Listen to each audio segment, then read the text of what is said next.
In 1958, in the depths of Kentucky's Appalachian Mountains, there was such a dark secret that it remained buried for decades. The Blackwood family, established in that isolated region since the 19th century, had a practice that challenged not only the laws of society but also those of nature itself. This is the disturbing account of generations of consanguineous unions that resulted in one of the most impactful stories of human genetics ever documented on American soil.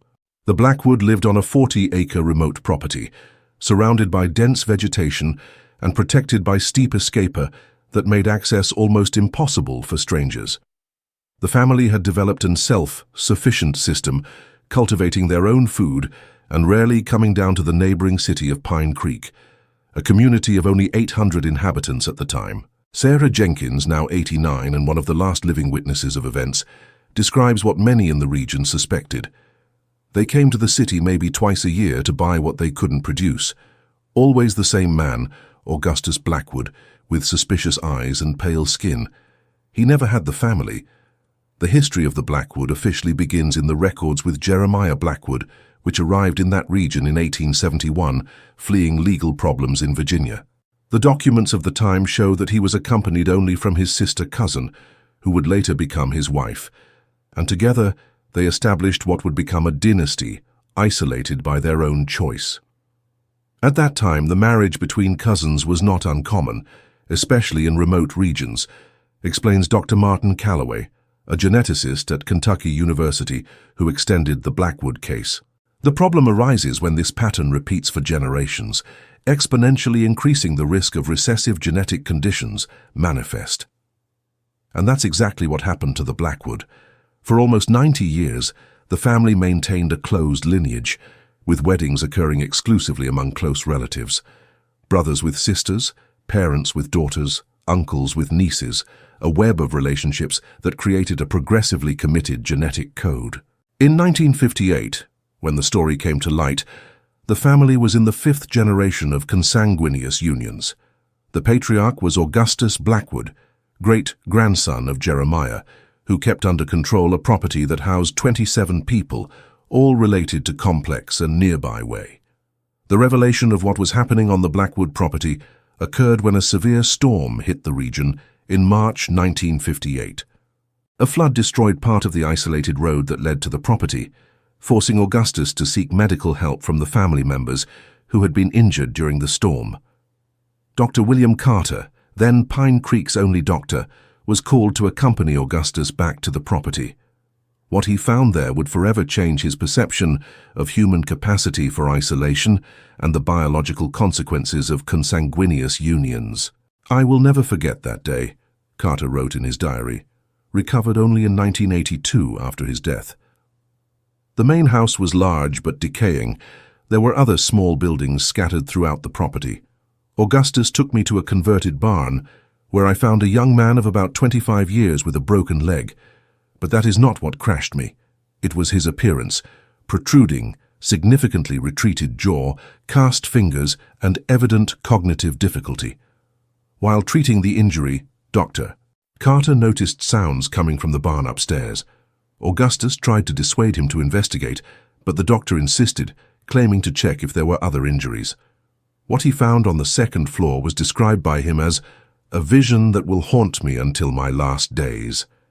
5 individuals, aged the doctor between 15 and 40 years old, were confined in makeshift rooms. All had severe physical deformities, many unable to speak understandably, some with extremely limited mobility. Hygiene conditions were precarious, although there was evidence that someone was trying to keep them fed and minimally cared for. Check it out if it is already subscribed to this channel. The science behind these cases can reveal genetic secrets that impact the health of all mankind, including yours, and it is essential to understand how genetics shaped our evolution. When confronted, Augustus Blackwood initially reacted with hostility, but realizing the severity of the situation, eventually revealed a disturbing story that had developed for generations. According to him, the family believed it was purifying blood through these unions, a distorted belief that had been passed as a family tradition. My grandfather. He said that our blood was special, that it should not be mixed with that of strangers, Augustus would have explained to Dr. Carter. When the first babies were born different, we believe it was just a temporary trial, that the next generations would be stronger. County records, though scarce, confirm part of this story. Between 1871 and 1958, only 7 birth certificates were officially registered for the Blackwood family, an inconsistent number with the known size of the family. Subsequent investigations revealed that many births occurred on the property without any official record, allowing the family to maintain its most affected members completely out of public knowledge. Unregistered births allowed Blackwood to maintain those with the most severe hidden deformities of society. These individuals have never attended schools, never received proper medical attention, and in many cases never left the limits of property throughout their lives. The Blackwood case represents one of the most extreme examples of documented voluntary genetic isolation in modern America, explains Dr. Eleanor Whitney, an anthropologist who studied the case in the 1970s. What makes this case particularly unique is that, unlike other isolated communities that occasionally practiced consanguineous marriages by necessity or traded, Blackwood OOs. They did systematically and intentionally for almost a century. After the initial discovery, Dr. Carter faced a significant ethical and legal dilemma. Kentucky laws at the time already prohibited marriages among close relatives, but intervention in isolated communities was complicated, especially considering that many of the adults on Blackwood property had never been officially recorded as citizens. After 3 days of deliberation, Carter decided to report the case to local authorities. Sheriff James Monroe, accompanied by 2 deputies, visited the property on April 2, 1958. The official report describes an extremely suspicious family, with members who had clearly never interacted with strangers. "We find a worrying situation that requires immediate intervention," Monroe wrote in his report. "Individuals with obvious medical needs, inappropriate living conditions for those with disabilities, and clear signs of forced isolation from some family members." The intervention of the authorities led to the removal of 8 Blackwood property individuals, all with significant physical deformities and varying degrees of cognitive impairment. They were initially taken to the Lexington Regional Hospital, where doctors extended their conditions. Dr. Howard Phillips, a geneticist who examined members of the Blackwood family in 1958, documented a series of conditions that are now recognized as typical of highly endogamic populations: polydactyly, extra fingers; syndactylia, fusion of fingers; microcephaly, severe facial anomalies, and multiple mental cases. "What we are seeing here," Phillips wrote in his medical report, "is the manifestation of rare recessive genes that in populations with greater genetic diversity would remain numb. When close relatives have children, the likelihood that both carry the same harmful recessive gene increases dramatically, resulting in the conditions we observed. Younger members of the family have revealed equally disturbing aspects of life on Blackwood property. Martha, then 19 years old and one of the few who could communicate clearly, described how the most evident members were kept separated from the others, living in structures adjacent to the main house. Mom said it was to protect them, Martha explained to social workers, that the world out there would be cruel to them, but I think it was more to hide them. Some of them I only saw when I carried food. The authorities faced an unprecedented situation when dealing with the Blackwood family. Most adults removed from the property had no official documentation, no birth certificates or school records or doctors. Legally, they did not exist. The case generated a significant ethical debate. On the one hand, the living conditions of those kept isolated were clearly inadequate. On the other hand, the family had developed its own care system, however rudimentary, and external intervention represented a traumatic rupture for individuals who had never known another reality. The discovery of the Blackwood exposed a flaw in our social system, says Dr. Richard Branson, a medical ethics expert who analyzed the case decades later. As a society, we assume that certain practices are universally avoided, but the case has shown that in sufficient isolation, communities may develop radically different norms with devastating consequences. During the weeks that followed the initial intervention, the authorities mapped the complex family structure of the Blackwood. Augustus, then 47, was simultaneously cousin and half-brother of his wife, Eliza. Of the 9 children who had together, 3 had severe deformities and had been kept in the adapted barn.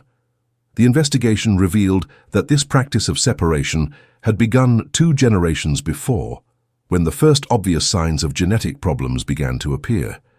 Initially, these individuals were kept as part of the family, but as deformities became more pronounced in subsequent generations, the family adopted the practice of isolating them.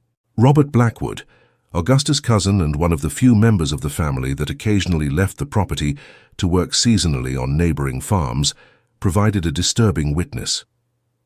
It started with my grandfather saying that the family's blood was special, that we should keep our lineage pure. When the babies began to be born, different. He said it was a test of our faith, which would eventually be born children. If perfect kids would be born. We continued. This distorted belief had become a kind of family religion, with the patriarch of each generation reinforcing the need to maintain the purity of the lineage, despite the growing evidence of damage caused. District Prosecutor Richard Thornton initially considered presenting criminal accusations against family adults, but the situation had significant legal complexities. Many of the practices had begun in previous generations, when the laws were less clear, and there was no evidence of intentional cruelty, only of extreme ignorance and isolation. Media attention was another complicating factor. When the first reports began to circulate, journalists from all over the country converged to Pine Creek. The history of the Blackwood, with their disturbing elements of isolation, consanguineous unions and hidden family members, captured the imagination of the American audience. If you've heard about our history, stop a moment and think about the human suffering behind the sensational headlines. These are real people, whose lives were shaped by terrible decisions they have not chosen. Leave a comment with the phrase genetics to show that you understand the seriousness of this case. Louisville Courier-Journal was the first to publish a detailed article on the case on April 15, 1958, with the title, "Isolated Family Reveals Dark Genetic Secrets in the Kentucky Mountains." The article, although sensationalist in some respects, brought the first public analysis of the scientific implications of the case. Dr. James Richardson, a geneticist at the University of Louisville, explained to the report, "What we see in the Blackwood case is a dramatic demonstration of the dangers of repeated consanguineous unions. Each generation increases the concentration of shared genes and consequently the likelihood that harmful recessive conditions manifest." The article included property photographs, but not family members, by court decision. Even so, the impact was immediate. Letters began to reach the newspaper, some expressing compassion, some horror, and some, disturbingly, showing morbid fascination by the case. Mary Sullivan, a social worker designated to work with the younger members of the family, documented the difficult transition they faced. They are simultaneously traumatized by the separation of their family and dazzled by a world they could barely exist. Elizabeth, 12, had never seen a television before and believed that people inside were real, just very small. The 8 individuals removed from the property were eventually divided between medical institutions and temporary adoptive homes. For those with more severe deformities and significant cognitive impairment, the future was uncertain at a time when care options for people with disabilities were limited.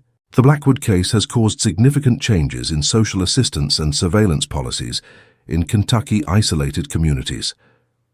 In the following weeks, the state's Social Services Department implemented a specific program to identify and monitor families living in extreme isolation in the mountainous regions. "We cannot allow another situation like Blackwood to develop without intervention," said Kentucky Governor A.B. Chandler at a press conference in May 1958. "We respect people's rights to live according to their traditions, but not when these practices result in clear damage to vulnerable individuals." Blackwood property has been partially expropriated by the state to cover care costs, EDICOS, and assistance to family members who were now under government protection. Augustus and some adults from the family were allowed to remain in a reduced portion of the original land under regular supervision of the authorities. The fate of individuals removed from the property varied considerably. The 4 with the most severe disabilities were sent to the Pine Meadows State Institute, an institution for people with intellectual and physical disabilities. Although well-meaning, the institution at the time offered mainly basic care, with few opportunities for development or integration. They went from one type of isolation to another, said Dr. Whitney in her study of the case. The difference is that they now received proper medical care and decent living conditions, but they were still separated from the mainstream society. For the younger ones, and those with less severe disabilities, attempts were made of integration. Martha and Elizabeth Blackwood, for example, were placed in a foster home in Lexington and eventually managed to attend a special school. Martha, who demonstrated remarkable intelligence despite limited education, eventually became an important voice in awareness of the dangers of consanguinity. In a rare interview granted in 1978 at the age of 39, Martha reflected on her experience. "I grew up believing that our way of life was normal, that the outside world was that it was strange and dangerous. The transition was painful, but necessary. Today I understand that what happened in our family was the result of ignorance and isolation, not evil." The scientific aspect of the Blackwood case has become the object of study at universities across the country. In 1962, Dr. Phillips published a detailed article in the Journal of Medical Genetics, analyzing the inheritance patterns and phenotypic manifestations observed in the family. The Blackwood case gives us an unprecedented opportunity to study the effects of extreme endogamy on humans, Phillips wrote. Observed anomalies confirm theories about recessive gene expression in isolated populations and help us better understand genetic inheritance mechanisms. The article thoroughly documenting the various conditions observed. In addition to those already mentioned, tamctilia, and syndactyly, cases of leporine lip, palatal cleft, microcephaly, prognathism, protruding maxillary, and a series of skeletal abnormalities. In some individuals, multiple conditions coexisted, creating complex clinical paintings.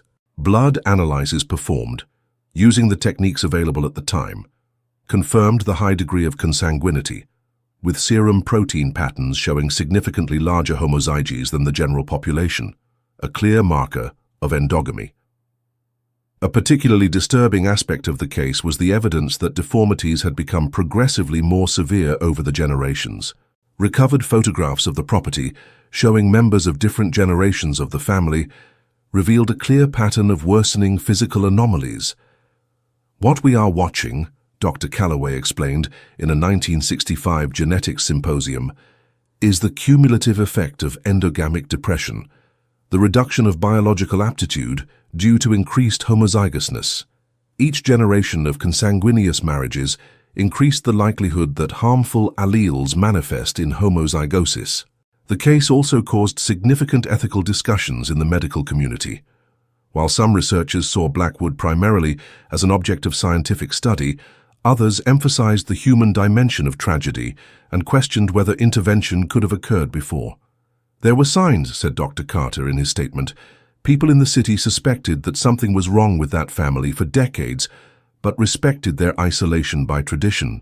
This raises questions about when respect for privacy should give way to concern for well-being." 67 years after the initial discovery, Blackwood's legacy continues to reverberate both science and society. The original property was completely abandoned in the 1970s after Augustus's death, and today is just a collection of vegetation-invaded ruins, a silent memorial for a human tragedy that developed far from the eyes of society. Martha Blackwood has devoted much of her adult life to educate people about the dangers of consanguinity. Prior to her death in 2009, she helped establish a foundation that offers genetic counseling for isolated communities in the Appalachians, where genetic knowledge can still be limited. "What happened to my family was not just a personal tragedy," she wrote in her memoirs, published in 1990. "It was a collective failure of education, social assistance, that allowed people to live so margin that they could develop such harmful practices without intervention." Advances in genetics in the following decades provided an even deeper understanding of what happened to the Blackwood. DNA analyses performed in 1992 with some of the survivors confirmed what scientists of the time only suspected. The family's endogamy coefficient was among the highest ever documented in human studies of European royalty. What the Blackwood case has taught us, explains Dr. Jennifer Reynolds, a geneticist of Johns Hopkins University, is that genetic diversity is not just an abstract concept, but a fundamental biological need. When a population, even if it is only a family, is genetically isolated by generations, the consequences are inevitable and often devastating. Blackwood's history has also changed the way the social assistance system addresses isolated communities. The Kentucky program in response to the case was later adapted by other states with remote rural populations, with emphasis on offering unnecessary judgment or interference in traditional lifestyles.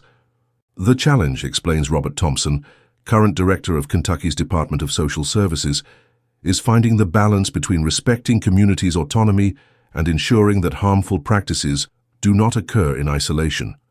The Blackwood case has taught us that compassionate intervention may be necessary even when not requested. Blackwood case lessons echo beyond the Appalachis. Worldwide, researchers cite the case by studying other isolated populations, from closed religious communities to minority ethnic groups who, for cultural or geographical reasons, practice endogamic marriages. Which makes the Blackwood case so valuable from the scientific point of view, explains Dr. Calloway, is that he did not only do the end result, but the gradual process by which genetic isolation led to the progressive manifestation of hereditary conditions over several generations. Today, the few direct descendants of the Blackwood who know their family history usually prefer to remain anonymous, fearing the stigma associated with the case. Many have changed their surnames and completely integrated into the mainstream society. One of these descendants who requested anonymity shared, "I grew up without this story. When I discovered at 19 it was a shock. I immediately sought genetic counseling and found that as my grandfather had married outside the family, my risk of carrying harmful genetic conditions is not significantly greater than that of the general population." The Blackwood case remains a powerful reminder of the dangers of extreme isolation and ignorance about basic principles of genetics. It also highlights how distorted beliefs can be perpetuated in closed communities, leading to practices that, seen from the outside, seem clearly harmful, but which from within can be perceived as traditions to be preserved. The story does not end with the Blackwood, concludes Dr. Reynolds. Even today in various parts of the world, there are communities where marriage between close relatives is common, either by cultural tradition, geographical isolation, or lack of knowledge about associated risks. What we learn from Blackwood remains relevant and necessary. If you watched so far, it is because you liked this story. Leave a comment saying, "I watched here," so I can meet you and know who really likes the stories here on the channel. Be sure to leave your like and share this story with others that you believe would be interested in these historical and scientific accounts that reveal little-known aspects of human genetics. And remember to subscribe to the channel so as not to lose our next investigations into cases that science is still trying to fully understand.